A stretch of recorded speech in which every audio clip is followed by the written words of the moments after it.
Hoy, en Izquierda y Derecho, hablaremos de temas muy importantes relacionados con el derecho empresarial.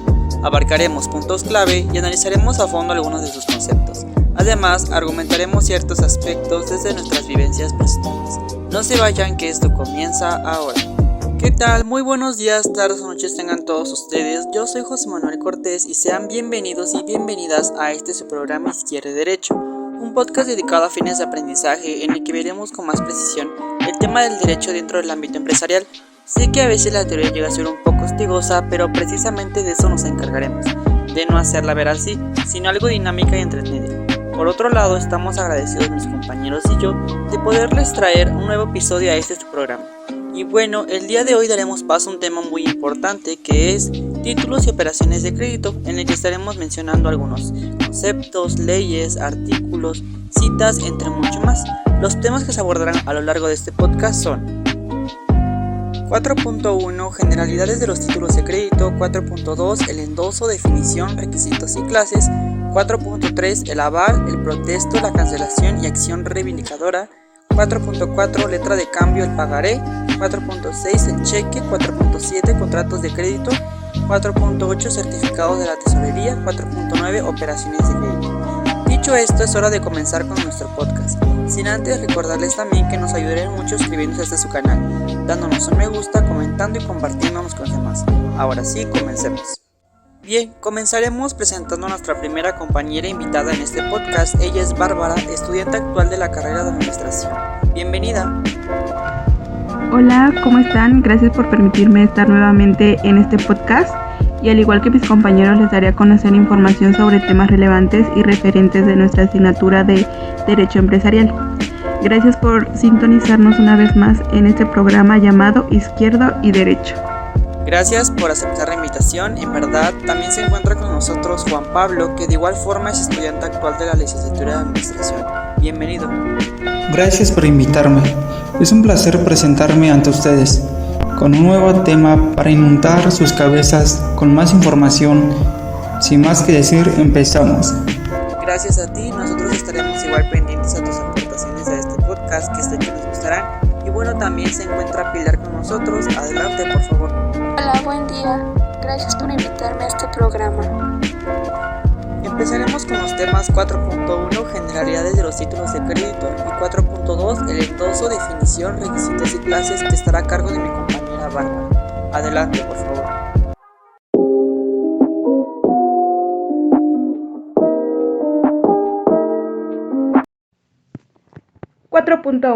Generalidades de los títulos de crédito. Buenos días a todos. El día de hoy hablaré el tema Generalidades de los títulos de crédito. El título de crédito es un documento que lleva incorporado un derecho, de tal forma que el derecho va íntimamente unido al título y su ejercicio está condicionado por la exhibición del documento. Sin exhibir el título, no se puede ejercitar el derecho en el incorporado. Quien posee legalmente el título posee el derecho en el incorporado, y su razón de poseer el derecho es el hecho de poseer el título. De allí la feliz expresión de Moza: poseo porque poseo.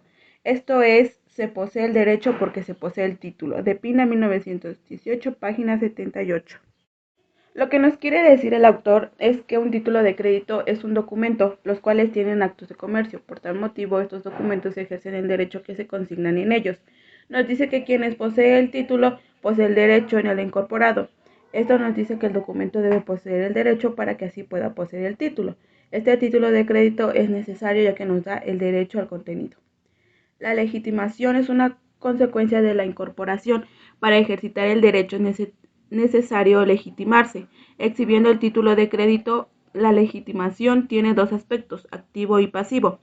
La legitimación activa consiste en la propiedad o calidad que el título de crédito de atribuir a su titular, es decir, a quien lo posee legalmente la facultad de exigir del obligado en el título el pago de la prestación que en él se consigna. Solo el titular del documento puede legitimarse como titular de derecho incorporado y exigir el cumplimiento de la obligación relativa. De Pina, 1918, página 79. El título de crédito debe contener con la legitimación, el cual la legitimación es aquella capacidad procesal para actuar como parte activa o pasiva en un determinado proceso. Como bien nos dice el autor, esta legitimación cuenta con dos aspectos, que es el activo y el pasivo, el cual nos dice que el activo es aquel en que las propiedades o calidad de quien llegan a tener un título de crédito debe del título, su pago de respectiva prestación que se consigna, y el título nos aporta a exigir el cumplimiento de la obligación. La autonomía es característica esencial del título de crédito. No es propio decir que el título de crédito sea autónomo, ni que sea autónomo el derecho del incorporado en el título. Lo que debe decirse que es autónomo desde el punto de vista activo es el derecho de cada titular sucesivo. Va adquiriendo sobre el título y sobre los derechos en el incorporado.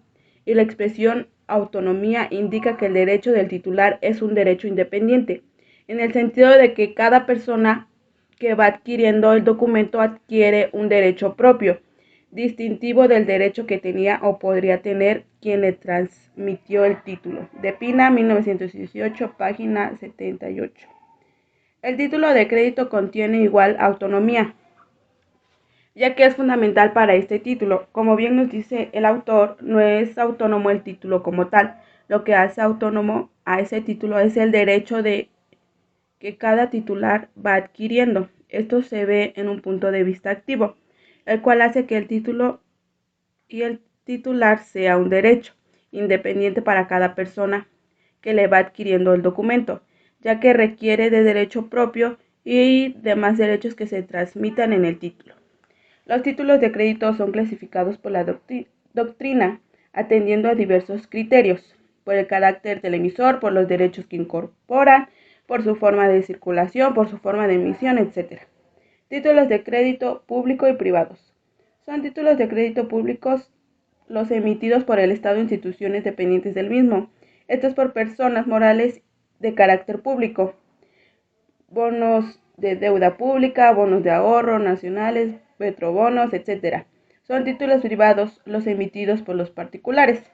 Nominados e innominados. Se conoce como el nombre de los títulos de crédito nominados a aquellos que están expresamente regulados por la ley y a los cuales ésta le da el nombre, letra de cambio, cheques, etc. Son títulos innominados los que sin tener regulación legal han sido creados por los usos mercantiles. Únicos y con copias. Son títulos únicos aquellos que no adquieren reproducción frente a estos. Existen los títulos duplicantes, que al ser creados pueden ser emitidos en dos o más ejemplares, que representa una sola declaración de voluntad. De Pina, 1918, página 80. Lo que nos quiere decir que los títulos de crédito se pueden clasificar según su carácter de emisor, los derechos que lo incorporan, su forma de circulación y su emisión. Nos presenta tres tipos, los cuales son título de crédito público y privado. Nos dice que estos títulos suelen ser emitidos por el caso de los públicos en el Estado y los privados en instituciones independientes. De ahí los nominados y nominados. Estos son aquellos que son expresados regulados ante la ley, a los cuales se les da el nombre de cambio de letra. Y por último, únicos y copias. Estos son aquellos que no emiten reproducción frente a títulos duplicantes, que los acreedores pueden ser emitidos en dos o más ejemplares y representa una sola declaración de su voluntad. Es importante conocer estos tipos para verificar e identificar en cuál de ellos estaría y se encuentra. 4.2. El endoso, definición, requisitos y clases. La forma de circulación propia de los títulos de créditos normativos y a la orden se realiza a través del endoso y la entrega mediante el documento. Naturalmente, ello nos impide que tales títulos puedan ser transmitidos por cualquier otro medio legal, pero solamente cuando el título es transmitido por endoso funcionan plenamente los principios que rigen en esta materia, especialmente el de la autonomía, que implica la no oponibilidad al endosatorio de las expresiones personales que podrían haberse hecho valer al endosante. De Pina, 1918, página 96. El endoso cuenta con derechos y obligaciones. Estos derivan de un título. Estos pueden ser de forma de circulación, como bien nos había comentado en la cita. propia de los títulos de crédito, por lo cual el título es transmitido por el endoso y funciona a los principios que rige, y en especial a la autonomía. El endoso funciona por legitimar una representación y también para configurar una garantía. En el endoso participan dos, que son el endosante, que transfiere los derechos y obligaciones, y el endosatorio, que recibe los derechos y obligaciones. El endoso debe ser puro y simple, y esto incondicionado. Ahora bien, el hecho de que el endoso se someta a una condición no produce su invalidez. Establece al respecto el artículo 31, que se tendrá por no escrita cualquier condición a la cual se subordine el endoso. De Pina, 1918, página 96. Lo que nos dice es que el endoso se produce de manera pura y simple, aunque esto no quiere decir que se someta a condiciones que no produce su invalidez. Nos dice que el artículo 31 se tendrá por no escrita cualquier condición a la cual se subordine el endoso. El endoso en propiedad transfiere la propiedad de título y todos los derechos inherentes a él. El endoso ilimitado por derechos inherentes al título debemos entender todo aquello que debe en su vida a la creación del título, lo que no existe sino en cuanto han sido incorporados al mismo.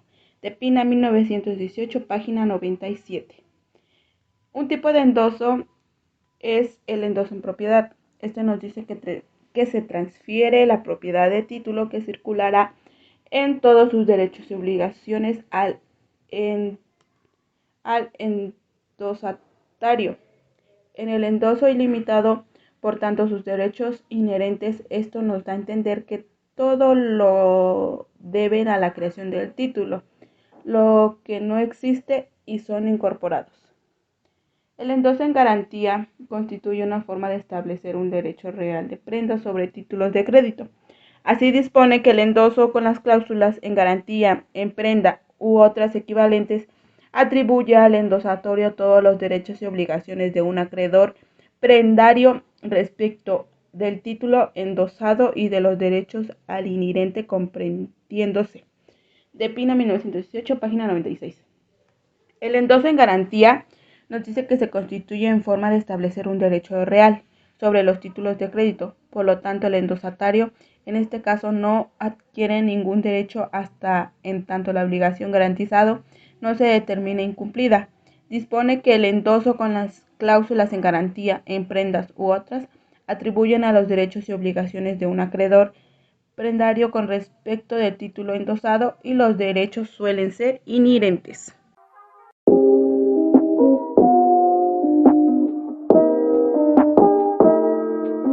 Bien, ahora demos paso a los siguientes temas que estarán a cargo de mi compañero Juan Pablo. Adelante, por favor.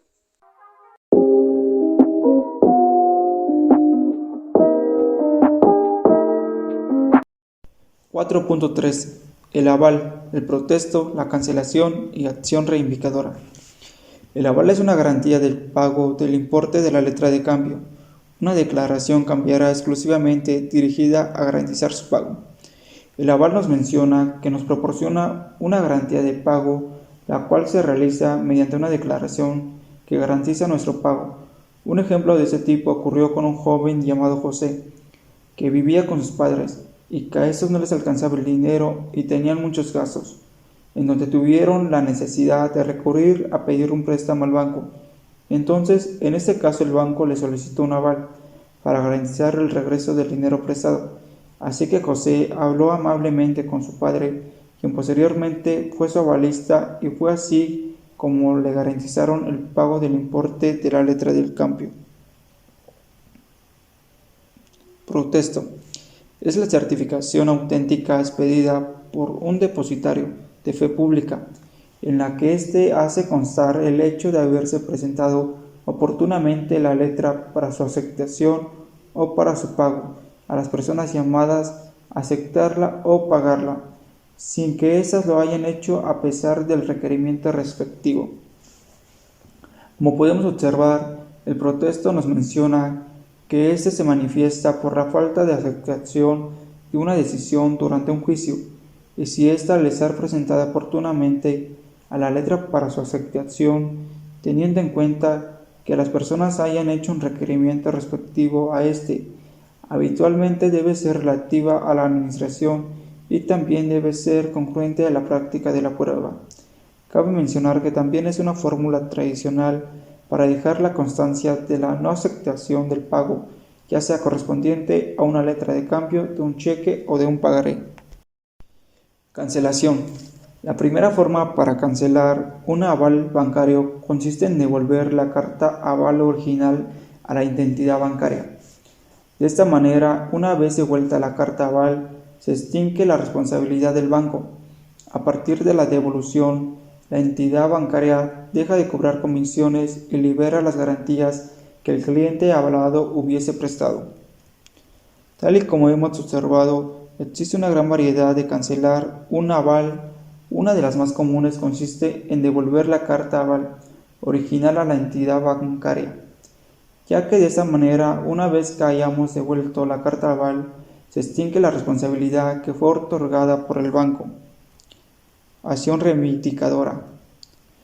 Esta acción contra el avalista estará sujeta a los mismos términos y condiciones a que está sujeta la acción contra el avalado. Cuando el avalista pague la letra, tendrá opción cambiarla contra el avalado y contra los que estén obligados para con este en virtud de la misma. La acción nos menciona que nos da a conocer un modelo de demanda de juicio ordinario que sea correspondiente a una reclamación, la cual toma una acción dentro de una cantidad del fiador o avalista, en donde le hace frente al deudor principal. Al igual que en este argumento destaca que una acción cambiará de acuerdo al aval que esté en contra de los que están obligados a sujetarse de la virtud de esta misma. 4.4. La letra de cambio, el pagaré. Letra de cambio. Es un documento por medio del cual una persona denominada girador emite una orden incondicional a otra persona denominada girado para que éste pague determinada cantidad a otra persona denominada beneficiario. La letra de cambio nos da a conocer que una persona puede emitir una orden de manera incondicional hacia otra persona. Por ejemplo, un amigo llamado Raúl le prestó dinero a uno de sus amigos llamado Sebastián, que posteriormente debió ser pagado a Ricardo. Como podemos presenciar, en ese caso el girador es Raúl, el aceptante o girador es Sebastián, y la persona a quien recibe el pago es Ricardo. Así que, como podemos presenciar, es una letra de cambio. Pagaré. El pagaré se considera como la promesa incondicional de pagar una suma determinada de dinero, promesa hecha por el suscriptor al tomador. Consecuentemente, en el pagaré no existe la figura del girado ni la del aceptante, y el suscriptor asume el papel de este último, respondiendo directamente del cumplimiento de las obligaciones consignadas en el título. Escuchando todo lo anterior, podemos determinar que el pagaré es de gran ayuda, porque si nosotros no adeudamos con alguna persona y en ese preciso momento no contamos con el dinero en efectivo, nosotros podemos hacer uso de esa herramienta para salvar nuestra deuda, en el cual debemos registrar los datos personales como lo son la dirección, nombres, números telefónicos, etc. Aunque también es de suma importancia hacerlo a la perfección para que no tengamos algún inconveniente. Como podemos observar, la letra de cambio, al igual que el pagaré, nos menciona que estos dos se incorporan en el derecho patrimonial, que consiste en la obligación de dar una suma determinada de dinero o una cantidad determinable de este, conforme a los sistemas de actualización o reajuste del capital legalmente emitidos, al igual que son conocidos como otros títulos de valores que no incorporan, sino que solo representan derechos patrimoniales. Tal es el caso, por ejemplo, al realizar el certificado de depósito o un conocimiento de embarque o de una carta de poder. Otra cosa que hay que destacar en la letra de cambio es que nos ofrece ventajas y desventajas, como lo que son, este nos ofrece la seguridad, ya que el depósito está protegido por el IPAB, Instituto para la Protección de Ahorros, hasta por 400,000 pesos. En caso de que ocurriera una tragedia como si llegara a quebrar el banco Otra ventaja es que podemos realizar un monto de inversión desde 1,000 pesos. Y también esas son fáciles porque son inversiones sencillas y cabe mencionar que son una buena forma de introducirse en el mundo de las inversiones. Las desventajas que tiene es que son bajos rendimientos, como lo son la gran mayoría de los pagarés, ofrece rendimientos inferiores a la inflación. También hay que tener en cuenta que en su permanencia es muy mala, porque no podrás disponer de tu dinero durante ese periodo. Y existen otros instrumentos que ofrecen mayores rendimientos con condiciones similares, como lo son los CETES. Quiero darles a conocer un caso en el cual se hizo la utilización de una letra de cambio. Se trata de mi vecino llamado Carlos, el cual le prestó dinero a su primo Roberto, siendo Carlos el girador y Roberto el girado, quien se suscribe a la receta de cambio. Pero como Carlos, el amigo de Roberto, no sabe leer o desconoce la letra del cambio, Roberto muy hábilmente diligencia la letra y el otro no puso atención a hacer firma de Carlos, y este no se da cuenta de que ha firmado como girado. Por lo tanto, Carlos tenía debidamente a Roberto y no lo contrario. Entonces deben tener demasiado cuidado al rellenar ese tipo de documentos para que no les pase como lo que le pasó a mi vecino. También quiero mencionarles cómo rellenar y qué es lo que lleva una letra de cambio. Es fundamental hacerlo de forma correcta, ya que de lo contrario podrían anularse la validez de ese documento. Lo que sí, porque sí debe figurar en una letra de cambio para que sea válida y legal, es que las palabras que se escriban en la letra de cambio deben de estar claramente escritas y visibles sobre el documento. Esta debe llevar la fecha y lugar de emisión de la letra. El importe debe ser exacto de la operación. Ese tipo de documento debe contar con la fecha de vencimiento, al igual que con el domicilio de pago, y en ese documento debe estar escrito de manera completa y correcta el nombre del tomador o beneficiario de la deuda, porque si no es así, ese documento será rechazado en la institución bancaria a la que vaya a retirar su cheque. Debe contar con el nombre y domicilio del librado. Debe estar visible la firma y los datos del librador, el que emite la letra, y debe ser su firma original, no debe cambiarla. Y tiene que tener una aceptación de fecha de aceptación y firma del que acepta. Otro dato que nos mencionamos es que es muy retrasado rellenar ese tipo de documentos, ya que si escribes mal un número, una letra o si al firmarlo no lo haces bien, ese te lo rechazarán en la institución bancaria porque no tendrá validez. Cabe mencionar que los pagarés no se deben de perder durante el periodo de tu deuda, porque si llegas a perder uno te lo cobrarán de nuevo. Eso que acabo de comentar le pasó a un amigo el cual compró un vehículo, pero no lo pagó a crédito, su pago lo hizo mediante pagarés, entonces él consecutivamente los pagaba en tiempo y fecha. Con eso no tuvo problema, todo marchaba bien, pero el problema fue que tuvo que al final del concluir con sus pagarés, estos se lo solicitaron, pero a él le faltaban 3 pagarés, por lo que había perdido, y no tuvo otra opción más que volver a pagar los pagarés que les faltaban. Por eso les recomiendo que al realizar pagos mediante este método, se debe de tomar el interés por guardarlos cada uno de ellos, porque de lo contrario les pasará lo mismo que le pasó a mi amigo. Otra cosa que me gustaría opinar de acuerdo a este tema es que la tecnología ha tenido un gran avance y de cierta forma en lo personal nos ha brindado una gran ayuda, y es por eso que yo creo que los tipos de este documento, como lo son los pagarés y las letras de cambio, ya no se me hacen tan cómodos, porque son documentos que se deben estar cargando todo el tiempo, ya que no sabemos en qué momento los llegaremos a utilizar. Y yo siento que es más sencillo hacer una transferencia electrónica de nuestro celular a la cuenta de alguien, ya que eso es más rápido y más accesible, porque la mayor parte de las personas solo llegan a realizar un solo pagaré y no hacen una sucesión de estos, y no tiene caso estarlos cargando. Lo mejor sería usarlos para la compra de alguna propiedad o algún vehículo, porque en esta sí se hace uso de este tipo de documentos, ya que se debe llevar un control junto con un registro y al final de realizar todos los pagos se deben presentar estos para garantizar que ya no somos deudores. Pero eso lo dejo a criterio de cada uno de ustedes. Espero que les haya sido de gran ayuda este video y gracias por acompañarnos durante este tiempo.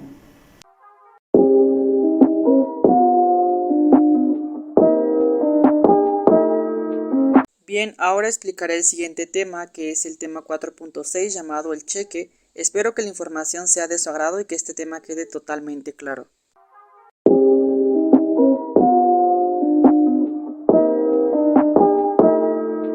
Bien, tema 4.5, el cheque.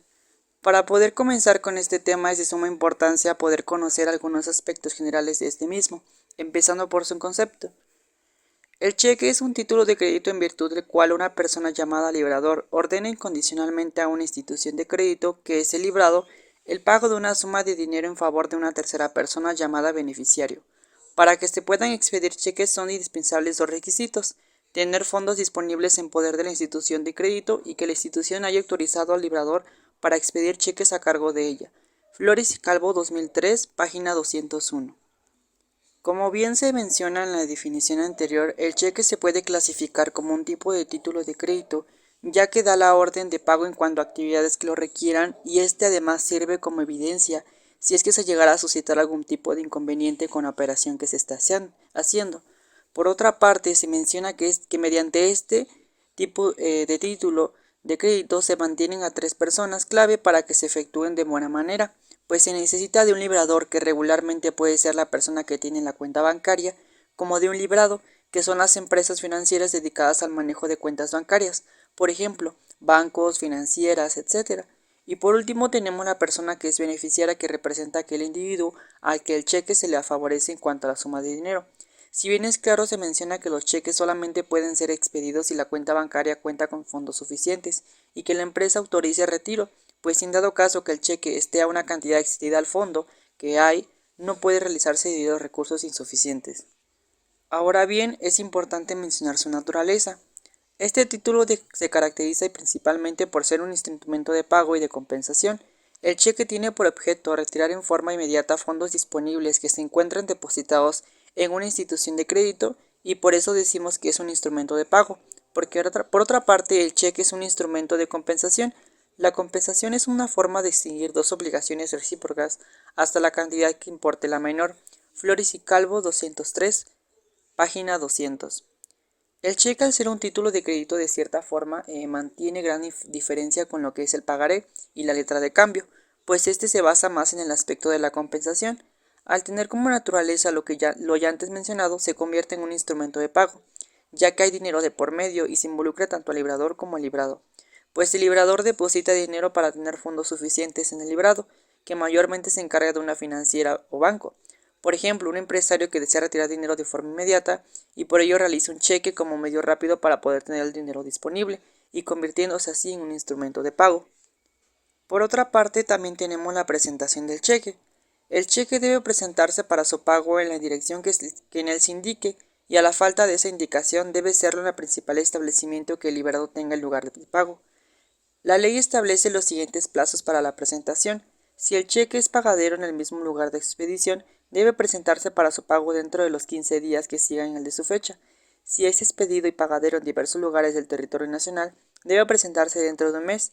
Si se expide en el extranjero para ser pagado en el territorio nacional o viceversa, su presentación debe hacerse dentro de 3 meses. Flores y Calvo 2003, página 203 a la 204. Como bien se dice en el párrafo anterior, el cheque de alguna forma mantiene diversas reglas o puntos importantes para su pago, ya que para que este mismo sea liquidado o cobrado, es necesario que los datos sean adecuados, es decir, correctos. Por ejemplo, la dirección que se dé es la necesaria para su cobro, pues es la que se indica en el preciso cheque o en el establecimiento que el librado mantenga, además de que la ley de cierta forma establece diversos periodos de tiempo para su presentación. Por ejemplo, si el cheque es pagadero en el mismo lugar, tiene un periodo corto, correspondiente a 2 semanas, contando a partir de la fecha que se estableció. Algo también importante que se mencione sobre los cheques que se expidan en el extranjero, ya que como se encuentra fuera del país, en este caso de México, transcurrirá un periodo no mayor a 3 meses. Después, el cheque debe pagarse en el momento en que se presenta liberado. Como título de crédito, que es el pago del cheque, debe hacerse precisamente contra su entrega. El tenedor puede rechazar un pago parcial, pero si lo admite debe anotarlo con su firma en el cheque y dar recibo al librado por la cantidad que se le entregue. Recuérdese que en la letra de cambio es lo contrario, el tenedor sí está obligado a recibir un pago parcial. Flores y Calvo 2003, página 204. Hablando más a detalle sobre el pago del cheque, se menciona anteriormente cómo es que la fecha es muy importante, pues menciona que este mismo debe cobrarse precisamente en la presentación al librado, pues como ya hablamos anteriormente, el cheque representa un tipo de título de crédito debido a su naturaleza, y al ser de ese tipo debe de pagarse contra su entrega. Algo también importante aquí es la participación del librado, ya que el tenedor tendrá dos opciones, una de ellas aceptar el pago parcial o de lo contrario aceptarlo, mismo que si lo acepta debe manifestarlo por escrito, adjuntando su firma como enterado del pago recibido además de la cantidad que es respectiva. Algo también que menciona el autor es que si a comparación del pagaré, este mismo sí se caracteriza por el tenedor, ya que el tenedor recibe o está obligado de cierta forma a aceptar el pago para que se lo dé por el título de crédito.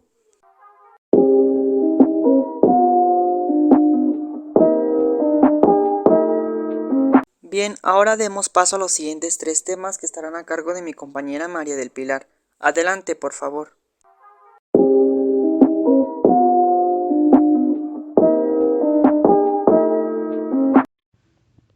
.7 Contratos de crédito. Un contrato de crédito al consumo, una entidad prestamista concede o se compromete a conceder a una persona consumidora un crédito bajo la formación de pago aplazado, préstamo, apertura de crédito o cualquier medio equivalente de financiación.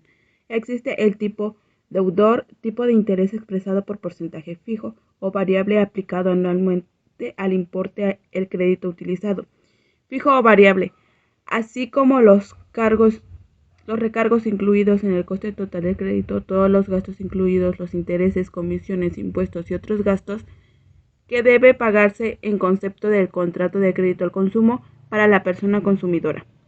La tasa anual equivalente a TAE, costo total del crédito para la persona consumidora expresado como porcentaje anual del importe total de crédito concedido, más otros costos que correspondan, salvo en el caso de los contratos en los que el crédito se concede en forma posibilidad de descubierto y que deba reembolsarse previa petición o en el plazo de 3 meses, en el caso de los créditos en forma de pago aplazado de un bien o servicio, en particular el precio al contado y el importe de los posibles anticipos. Díaz 2017. En el párrafo anterior nos describe que un contrato de crédito, por lo que podemos decir, es que este se lleva a cabo cuando se realiza algún tipo de comisión donde consta del prestamista y la parte deudora, en el cual ésta es beneficiaria de dicho contrato, el cual puede llevarse a un tiempo ya sea de largo o corto plazo, señalando que cuenta con una fecha de vencimiento y validez. Anteriormente nos hace mención de tipos intereses que se le colocan a dichos contratos, el cual uno es por interés fijos, los cuales su porcentaje de interés no varía. En caso contrario tenemos el interés variable, el cual cuenta con las posibilidades de no contar con una tasa fija, es decir, puede aumentar con el paso del tiempo. Los contratos de crédito al consumo se harán constar por escrito en papel u otro soporte duradero y se redactarán con letra legible y contraste de impresión adecuado.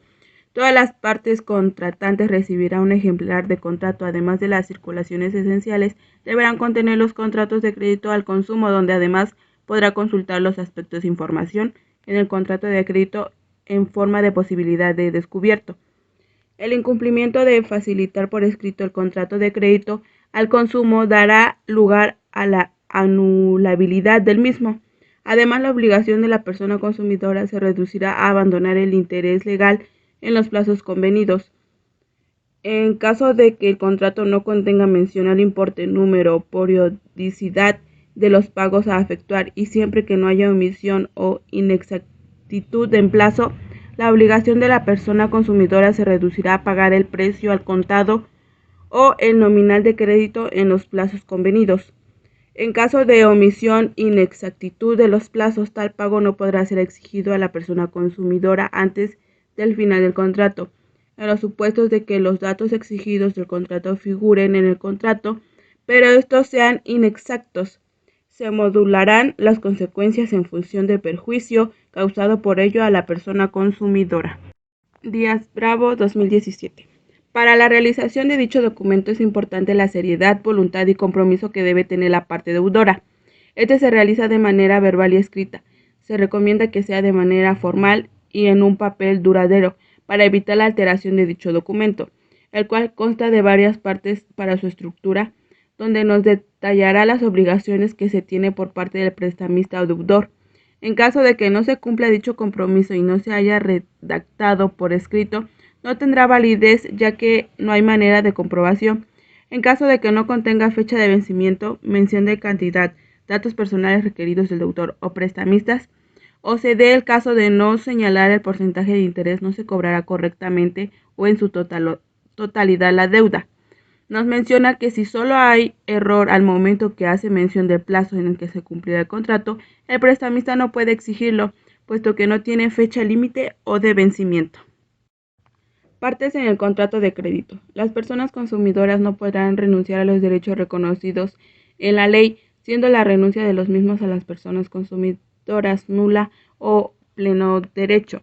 La información que se deba facilitar a las personas consumidoras, tanto de carácter previo al contrato como durante su vigencia o para su extinción, constará en papel o en otro soporte duradero. Las entidades prestamistas, en su caso las intermediarias de crédito, facilitarán a la persona consumidora explicaciones adecuadas de forma individualizadas para que ésta pueda evaluar si el contrato de crédito propuesto se ajusta a los intereses, necesidades y situación financiera. La entidad prestamista, antes de que se celebre el contrato de crédito, deberá proceder a la evaluación de la solvencia de las personas consumidoras sobre la base de la información suficiente obtenida y facilitada por las personas consumidoras o solicitud de la entidad prestamista o intermediaria en la concesión de crédito. Díaz 2017. Como se mencionó antes, una vez aceptados los compromisos y obligaciones por parte del prestamista y deudor, no se pueden negar ni renunciar, solo queda cumplir con la fecha indicada para su vencimiento. En caso de que no haya vencimiento dicha fecha y aún no se cumpla por parte del deudor, no se cancelará el contrato, sino de alargar el plazo de vencimiento, o de lo contrario ya se irá a juicio, por lo que con anticipación el prestamista tuvo que dar conocimiento conforme a la ley para poder ganar el juicio, en caso de que éste se lleve a cabo. Tipos de contrato que no están incluidos dentro del concepto de crédito de consumo. Los contratos de crédito garantizados con hipoteca inmobiliaria, contratos de crédito cuya finalidad sea adquirir o conservar derechos de propiedad sobre terrenos o edificios construidos o por construcción, contratos de arrendamiento financiero en los que se establezca una obligación de compra del objeto del contrato por el arrendatario, ni el propio contrato ni el contrato parte se considerará que existe una obligación si el prestamista así lo ha decidido. Los contratos de crédito concedidos de forma de facilidad de descubierto y que tengan que reembolsarse en el plazo máximo de un mes, contratos de crédito concedidos libres de intereses y sin ningún otro tipo de gastos por los que solo se deben pagar unos gastos mínimos, contratos de crédito celebrados con empresas de servicios de inversión, contratos de crédito que son el resultado de un acuerdo alcanzado en los tribunales, contratos de crédito relativos al pago de aplazado sin intereses, comisiones ni otros gastos de una deuda existente. Los contratos de crédito para cuya celebración se pide a la persona consumidora que entregue un bien de la entidad prestamista como garantía de seguridad y en los que la responsabilidad de las personas consumidoras está estrictamente limitada a dicho bien. Díaz 2017. Nos hace mencionar que toda clase de contratos son para consumo, sino que también existe una clasificación de estos. La diferencia que tiene estos es que algunos son de uso propio. En caso de que las empresas no se incluya el contrato de hipotecas, donde solo se adquiere y conserva, como los que son en el caso de terrenos, edificios, etc., también existen contratos con un límite, como el del reembolso, que su duración máxima es de un mes, en el cual se paga cierta cantidad correspondiente. Los contratos se mantienen durante la deuda con el prestamista para comprobar la deuda pendiente, en donde la parte deudora debe hacerse responsable. 4.8. Certificados de tesorería, CETES. Para poder empezar este tema me gustaría mencionar lo siguiente. para podernos introducirnos en él a más a detalle.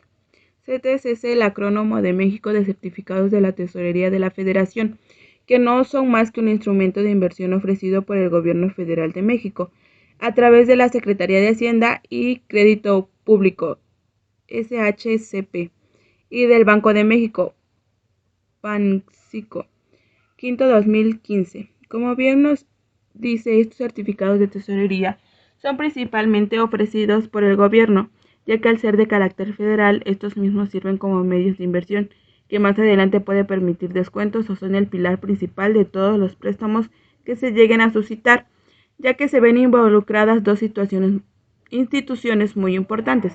Como bien dice la autora, en los CETES, certificados de la Tesorería de la Federación, se involucran tanto la Secretaría de Hacienda como el Banco de México, que son de alguna manera pertenecientes al gobierno. Otro punto clave de aquí es que se habla del beneficio hacia el preciso Estado, pero eso lo veremos más adelante, ya que el tema es un poco complejo, pero considero que este tema deberá de ser visto ya que en nuestro desarrollo profesional nos encontraremos con situaciones como estas. Su objetivo consiste en proporcionar la máxima seguridad en los mercados de valores en los aspectos relacionados con la custodia, administración y transferencia de valores y la compensación y liquidación de operaciones realizadas en el mismo. Bravo 2017. Para poder entender lo anterior, es importante mencionar que los certificados de tesorería de cierta manera son parte del gobierno. Como dije anteriormente, estos mismos tienen un origen y mayormente son parte del Banco de México y de la Secretaría de Hacienda y Crédito Público, y por ello no son demandantes. Al ser muy solicitados por su liquidez, el banco mantiene distintas reglas que hace que el contrato o el respectivo certificado permanezca dentro del mismo, y no en las sociedades. La autora menciona que se da la máxima seguridad del mercado de valores, ya que todo esto se lleva a cabo dentro del mismo. Con la venta de CETES, el gobierno adquiere liquidez para poder realizar el pago de sus obligaciones y para obtener capital con el objetivo de llevar a cabo la construcción y realización de obras en beneficio de la sociedad. Debido a su alta liquidez, los CETES son muy solicitados. Quinto 2015. Otro punto importante que se menciona en este respectivo libro es que la venta de los certificados de la tesorería es muy benéfica para el gobierno, pues como mencioné anteriormente, tiene una liquidez muy alta. Es decir, que si la sociedad llega a adquirir un CETES, puede hacerse responsable frente a sus deudas y obligaciones con mucha más facilidad. Pero regresando al tema, el gobierno de cierta manera obtiene beneficios de la venta de estos, ya que con lo recabado mantiene cierto orden en sus obligaciones, es decir, en sus pagos. Como bien dice la autora, también se puede obtener un bien capital que posteriormente servirá en las obras de las respectivas sociedades. 4.9. Operaciones de crédito. Y bueno, ahora les hablaré del siguiente tema, que es el de operaciones de crédito, en el cual empezaré mencionando lo siguiente. La operación de crédito es, pues, un negocio jurídico por el cual el acreedor, acreditante, transfiere un valor económico al deudor, acreditado, y éste se compromete a reintegrarlo en el plazo convenido. A la prestación presente del acreditante debe corresponder la contrapartida, prestación futura del acreditado. Rodríguez 2007. En el anterior párrafo se define más a detalle el concepto de lo que representa las operaciones de crédito, ya que según el autor se trata precisamente de algo muy común que representa un negocio que se da entre dos personas, y un factor clave importante que son tanto el acreedor como el acreditado, por el origen o concepto de dinero de por medio, ya que a partir de una necesidad se hace la transferencia de dinero, mismo que el deudor se responsabiliza a pagar en un periodo de tiempo la cantidad requerida y firmada. Es importante recalcar que esta operación de crédito debe ser totalmente legal, además de que se deberá cumplir con el pago, esto por parte del deudor hacia el acreedor. Las operaciones de crédito son transacciones financieras adecuadas por las entidades que consiste en recibir o prestar dinero a los clientes. Se trata de una de las operaciones más comunes que se hace en las entidades financieras, debido a que prestan recursos a sus clientes mediante productos financieros, como lo es los créditos, las tarjetas de crédito, los préstamos, entre otros. Estos préstamos se hacen con el compromiso por parte de los clientes de pagar una suma adicional a manera de intereses. Díaz 2010. Por parte de este autor se define a las operaciones de crédito como unas transacciones financieras, pues principalmente se tiene de por medio el manejo de efectivo, esto a comparación de los tipos de personas, ya que esto se puede suceder tanto en personas físicas o morales. Hablando de personas morales, las operaciones de crédito se dan precisamente en el proceso de recibir o prestar dinero por parte de un acreedor hacia un cliente, deudor. Esto, como bien se dice, es una operación muy común entre empresas, ya que estas entidades presentan recursos financieros hacia sus clientes. Esto se puede dar por algún tipo de necesidad. Además, es importante mencionar que también existen productos financieros de por medio. Estos permiten que las operaciones se efectúen de forma más legal para que exista un respaldo y no se susciten problemas posteriormente. Algunos ejemplos que existen son las tarjetas de crédito, los préstamos, etc. Algo también importante que menciona el autor es el interés de los préstamos. Por ejemplo, el pagaré tiene un porcentaje de interés adicional a la cantidad establecida por el préstamo. Algo también importante por las operaciones de crédito son los codeudores, que a continuación mencionaré. En las operaciones de crédito que esta ley reglamenta, se presume que los codeudores se obligan solidariamente. Ley General de Títulos y Operaciones de Crédito 2018, artículo 4. Como bien lo dice la ley, es importante que ante una deuda exista la responsabilidad del codeudor. Por este mismo se define como la persona o entidad que firma un título de crédito, haciéndose responsable al mismo tiempo del deudor con el compromiso de pagar. Es decir, que si el deudor no se decide pagar o se atrasa con sus respectivos abonos a la deuda, este codeudor responderá ante esta situación.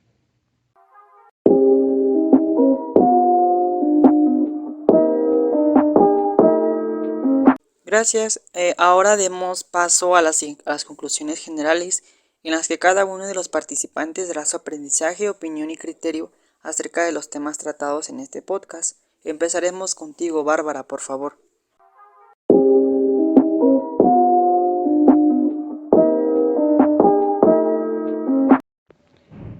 Como hemos visto en este podcast abarcando el tema de títulos y operaciones de crédito, esto nos ha enseñado desde las definiciones como los tipos de títulos, empezando con los títulos de crédito. Estos nos dice que son documentos, los cuales nos sirven para ejercer un derecho literal o expresado en el mismo. Estos títulos de crédito cuentan como una legitimación, una autonomía, y estos se encuentran algunos tipos que son privados y públicos, nominados y nominados, únicos y con copias. Nos dice que el endoso suele ser importante porque en estos documentos el endoso es la firma al dorso del cheque, por lo cual es una promesa seguida de la firma del endosante, la cual puede ser un trámite de letra de cambio. El endoso en este caso debe de ser de manera pura y simple, que a pesar de una condición y constituye una forma de establecer, no llega a producir su invalidez. El endoso, por lo cual, es muy importante, ya que contiene el derecho de cobro de deuda, por lo cual está frente al deudor, hace que le pida la cuenta a otra persona diferente y este se realice en un documento que contenga la deuda. Abarcando el título de crédito se encuentran algunos ejemplos de estos títulos, que son letras de cambio, pagarés y cheques, el cual el pagaré es un título de crédito y este establece una promesa de pago.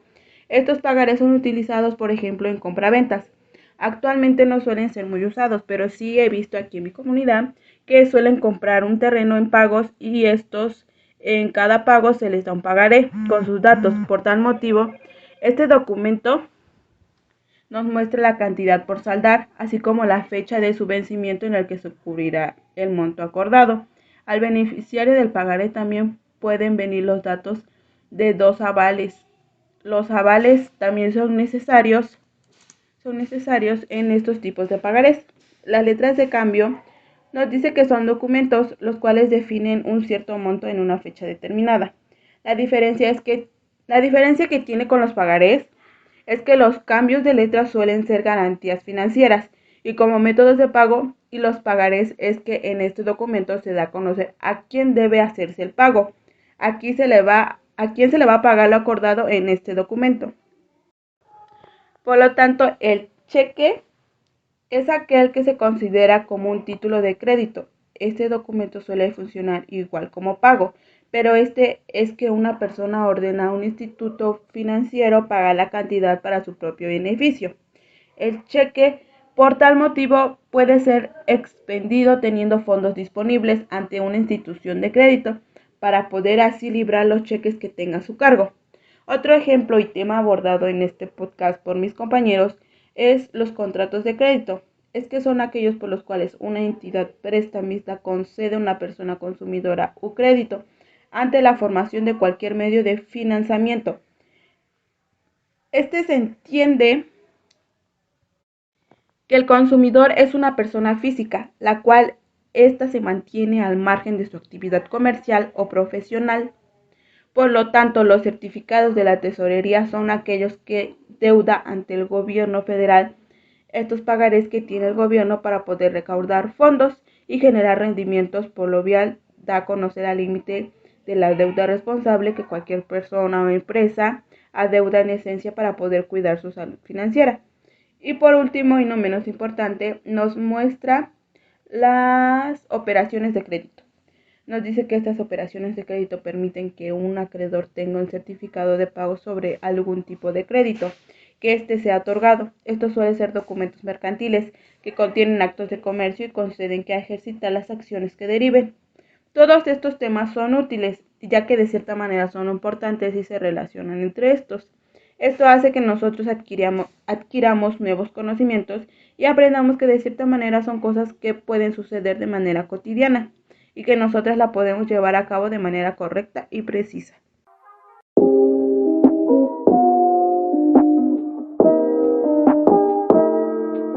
Gracias, Bárbara, por tu conclusión en este podcast. Seguimos con Juan Pablo. Adelante, por favor.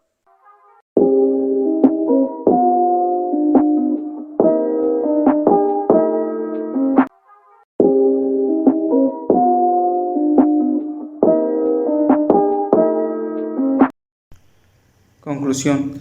Cabe recalcar que las sociedades civiles solo incluyen organizaciones, las cuales tienen un propósito en común de estar en un interés social, al igual que todos los contribuyentes deben tener en cuenta que deben realizar un contrato para que al paso del tiempo no tengan problemas en su empresa. Para esto deben realizar un contrato que les proporcione derechos y obligaciones. Podemos determinar que la sociedad civil es un contrato por el cual dos o más personas tienen la obligación de poner en común bienes como lo son bodegas, inmuebles, maquinaria, transporte, etc. Y otros tienen la posibilidad de agregar personal como lo son obreros, al igual que otros ponen sus recursos financieros. Al observar todo este documento, nos damos cuenta que una sociedad civil nos ofrece ventajas y desventajas. Llegando a este punto, nos ofrece la ventaja de una constitución más sencilla y económica, por las cuales las sociedades mercantiles, al no ser obligatorias mediante la escritura pública, capital mínimo o inscripción en el registro mercantil, salvo excepciones. Al igual cabe destacar que es una buena alternativa como medio ágil de colaboración entre distintas personas autónomas. Lo malo de las sociedades civiles es que tienen inconvenientes como lo son la responsabilidad ilimitada de los socios, los cuales hacen frente a las dudas de la sociedad contraídas con terceros. Por ejemplo, algunos no cuidan el material que se les otorga para el crecimiento de esta empresa. Tomando en cuenta lo anterior mencionado, se ha creado o sugerido varios casos de la inconformidad a personas por la falta de conocimientos al formar un proyecto entre un grupo de amigos, ya que solo hacen con palabras y no lo redactan en un acuerdo que sea un contrato legal y que cumpla con un acuerdo para que todos los participantes que lo conformen tengan la oportunidad de producir o transferir obligaciones y derechos. Un caso que sucedió en el municipio de Cuscatlán fue que un grupo de 3 personas decidieron emprender un negocio, el cual se trataba de una peluquería, en donde la primera persona puso el establecimiento, el cual era un local. La segunda persona puso su experiencia en ese trabajo laboral y contrató personal para que tuvieran un amplio establecimiento, y la tercera persona puso el recurso financiero para la compra de maquinarias como lo son sillas, peines y otros materiales para que el personal pudiera trabajar cómodamente. Todo marchaba bien, porque al paso del tiempo fueron teniendo una gran cantidad de clientes, y la ventaja fue que al haber mayor ganancias, la persona que ofreció el local quería que a él le tocara la mayor parte de las ganancias, ya que como en el lugar en que estaban ubicados, el precio de la rentabilidad de locales había aumentado a un 30% de lo que anteriormente, pero los demás no estaban de acuerdo con su opinión, y el problema fue que al inicio de emprender este proyecto no realizaron la formulación de un contrato en el cual redactaran el porcentaje que le tocaría a cada uno, y no resolvieron por adelantado todos los detalles relacionados con los acuerdos, términos y condiciones y trabajos. Entonces, cada uno de ellos decidieron ponerle fin a este proyecto, porque al no llegar a un acuerdo surgieron problemas. Se fueron a la quiebra y decidieron tener la necesidad de tomar caminos separados. Otro punto que cabe recalcar, que no se mencionó anteriormente, es que las sociedades civiles tienen la oportunidad de que pueden ser públicas o privadas, conforme al sistema o no. Respectivamente a esto es una personalidad jurídica, al igual que del mismo modo que a la creación de un proyecto, ese debe tener un objetivo lícito. Del mismo modo que a la creación de un proyecto, ese debe tener un objetivo lícito como norte, el cual debe ser de común interés para todos los socios, que a su vez se dividen en capitalistas, quienes aportan el dinero, o industrias, quienes llevan a cabo el trabajo. Antes de terminar este programa, quiero dar a conocer la diferencia entre una sociedad civil y una asociación civil, ya que esta no fue mencionada anteriormente, y la mayor parte de las personas, al no tener un conocimiento sobre este tema, suelen confundirse y creer que es lo mismo. Para dar inicio, una sociedad civil es el contrato por el cual los socios se obligan mutuamente a combinar sus recursos o sus esfuerzos para la realización de un fin común de un carácter económico, pero que no sustituya una especulación formal. Por ejemplo, la creación de colegios, de sindicatos, entre otros, y una asociación civil se basa en organizaciones privadas, las cuales deben contar con la presencia de una persona jurídica y que se caracterizan por no tener fines de lucro. Un ejemplo de ello es la Fundación Caritas, otro es el Centro de Estudios Legales y Sociedades, entre otros. Podemos decir que la diferencia entre la sociedad civil y la asociación civil es que la primera tiene un fin común lícito preponderantemente económico, mientras que la segunda en fines lucrativos. Cabe mencionar que ambas se encuentran totalmente regidas por el Código Civil Federal y el Código Civil Estatal de cada entidad federativa, pero en el caso de la sociedad civil, está catalogada como una identidad que es con especulación comercial y espera una remuneración por sus servicios. Otra parte que se nos olvidó argumentar es que la sociedad civil desempeña una función fundamental como espacio de representación de los ciudadanos, que es común para la expresión de sus necesidades y aspiraciones.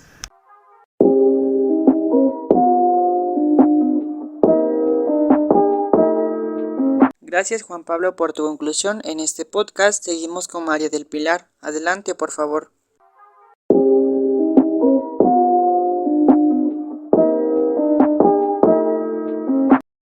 En En mi opinión acerca de estos temas son de suma importancia, ya que nos dejan aprendizajes nuevos teniendo en cuenta desde los títulos de crédito de que son documentos donde se debe incorporar un derecho, la cual el derecho va y debe ser unido al título.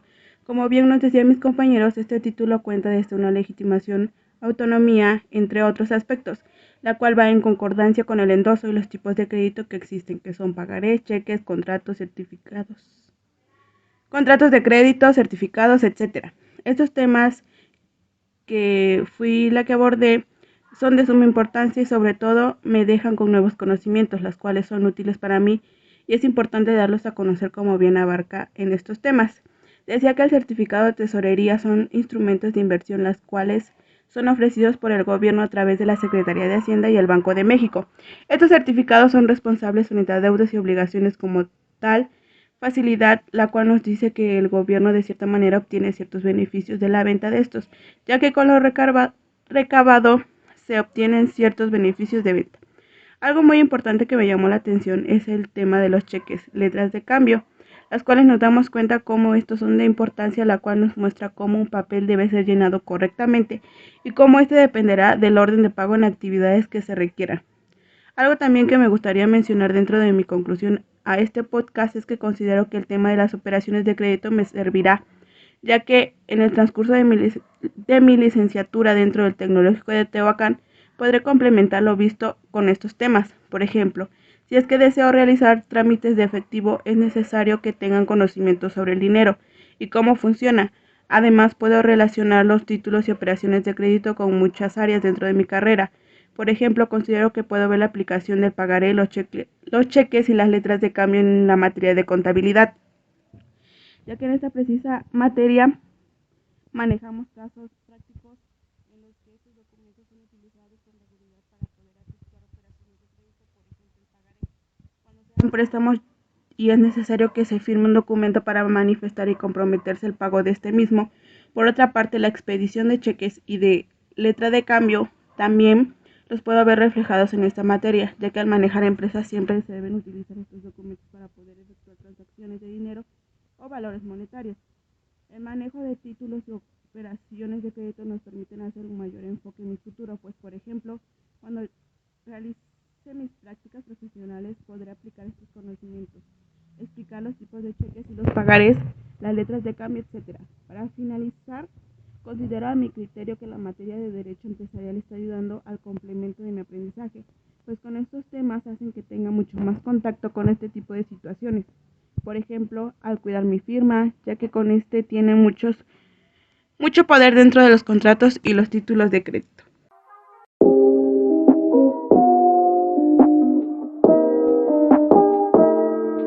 Y bien, para cerrar este programa me gustaría dar una conclusión personal de manera general, englobando todo lo que se abordó en este podcast.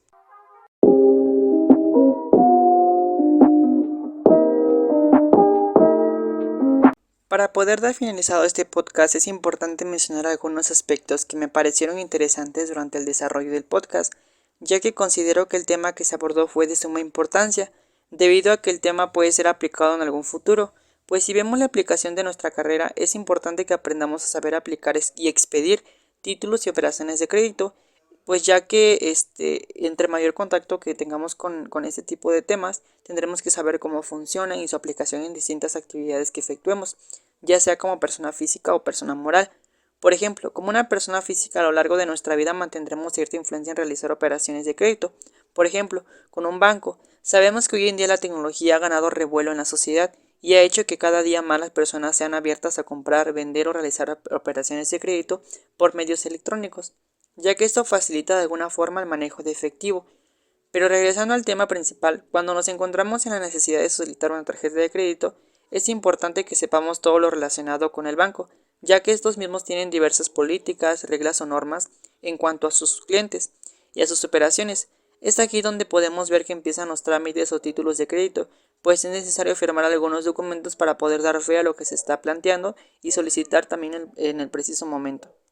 Otro ejemplo claro que se puede ver en cuanto a títulos de crédito por parte de una persona física es cuando entre familiares o conocidos se firman de avales en cuanto a préstamos. Por ejemplo, en el pagaré es muy común ver que este tipo de título sea muy usado actualmente, ya que cuando se dé algún préstamo la persona tiene que firmar de acuerdo a lo que se debe y comprometerse a pagar, además de que en ciertos casos es necesario que exista la firma de un aval, ya que esto respalda que el pago del préstamo se haga y no exista deuda alguna.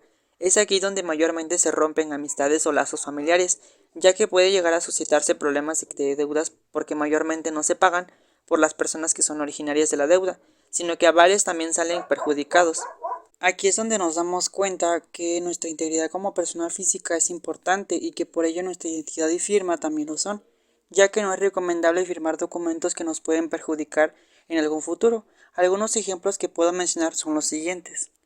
Por parte de mi familia hicieron que mi bisabuela firmara documentos en blanco, esto para poderla comprometer a una deuda que se tenía respectivamente, y en otra ocasión se le hizo firmar una hoja en blanco que pagaba todos los bienes, una vez fallecida se daban en nombre y beneficio de una persona en específico y no en los demás hijos. El otro ejemplo que puedo mencionar es de una vecina, ya que con solo su firma se le transmitió una deuda que tenía su comadre para ella, ya que ella solo firmó un documento que le habían dado de forma normal y sin rodeos, y ella no se dio cuenta o no se dio el tiempo de leer lo que contenía ese preciso documento, hasta que le llegó la visita de un asesor por parte del banco, en el que le mencionaba que tenía una deuda mayor a los 50,000 pesos, y aunque trató de justificar que ella no estaba enterada de eso o que habían utilizado su firma en su contra, al final tuvo que pagar la mayor parte de la deuda. Estos ejemplos nos ponen en contexto de la importancia que tiene la firma en cuanto a títulos de crédito y operaciones, pues estos mismos, aunque no son en su intención natural, hacen que se den problemas por temas relacionados con la identidad de las personas y el dinero. Como bien expliqué, esto puede llegar a suscribirse también en cuanto a una persona física, pero también esto puede suceder y es de forma común en personas morales, es decir, en empresas, ya que como organismo social es importante que tengan siempre recursos financieros, esto para poder realizar cualquier operación de crédito como compras, ventas, prestaciones, expedición de cheques, pagarés, letras de cambio, entre muchos otros más. La empresa siempre tendrá que ir acompañado de títulos y operaciones de crédito, esto para todas las operaciones que se hagan. Un ejemplo puede ser Coca-Cola, que al ser una empresa reconocida maneja un capital muy grande y por eso tiende a tener una cuenta de cantidad en el banco, en el que pues tiene cantidades de dinero algo considerables que posteriormente puede retirarse para algunas circunstancias en respectivos cheques. Por último, me gustaría mencionar la relevancia que ha tenido estos temas en mi aprendizaje, ya que al llevar la licenciatura de administración, los temas que vimos anteriormente, que son títulos de crédito, endosos, avales, letras de cambio, cheques, pagarés, contratos certificados y operaciones, son de cierta manera importantes, ya que todos ellos se aplican dentro de una empresa, que es lo que estoy estudiando. Abierto a saber su aplicación también, ¿no? Que, por ejemplo, es lo que estoy estudiando, además de que su funcionalidad, sus rasgos generales y sobre todo al tener en conciencia cómo lo aplicaré en algún futuro. Considero que estos temas permiten que tenga más conocimiento en las operaciones de crédito que se hagan en la empresa y con esto la empresa siga funcionando y no se comprometen en asuntos legales que dañen la integridad de la misma empresa. Bueno, y así es como llegamos al final de este podcast. Esperemos que les haya parecido interesante. Recuerden seguirnos en cuanto a la emisión de nuestros programas que se estarán subiendo en este canal de YouTube. También agradezco a mis compañeros el tiempo destinado para esto y a ustedes por seguirnos y acompañarnos hasta el final de este programa. Eso es todo por ahora. Izquierdo y Derecho, un podcast para ti.